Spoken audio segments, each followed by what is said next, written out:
coup d'etats are not mere ambitious men, in uniform, simply for ambitious sake taking power. It's not. This is not happening in Africa, I think, at least in our time.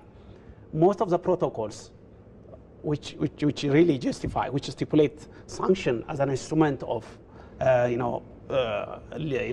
stopping unconstitutional change of government, were targeted in different social political conditions. Now the coup d'etats happening in our time are happening in a very different, dynamic, turbulent political social conditions, which I would compliment what Professor Jonas has said. Sometimes it has relation with the crisis of international relations of Africa itself. The Western military men are operating and changing governments and intervening. It is a matter of sovereignty sometimes. Sometimes it is these coup d'etats we hear from the people are a response to colonial conditions in our time. So AU's old documents, AU's old constitutions, and which stipulate instrument to respond to coup d'etat has to be revised. We need a new protocols. We need a new response. First, to tackle the crisis, the structural problem between state and society in Africa, which we all Africans share. The nation state is failing. It's a crisis. So we are not building a stable political community in each country in Africa. Yes, some countries remain stable, but the problem is there.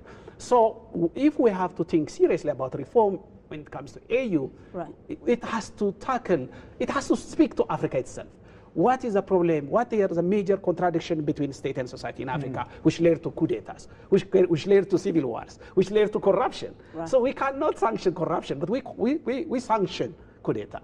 But all are a result of one structural contradiction between the society. So African Union has to prioritize each agenda of the contradiction between the state and society in the continent, which the founding fathers of Africa already told us. They told us about the pitfalls of national consciousness, the pitfalls of exclusion and the non-pluralistic political system.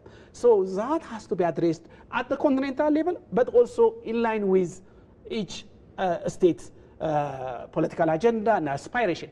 But above all, AU has to speak to the world in one voice, in one unified Africa. AU has to play that role. The representative of African Union is to speak in one voice to the world.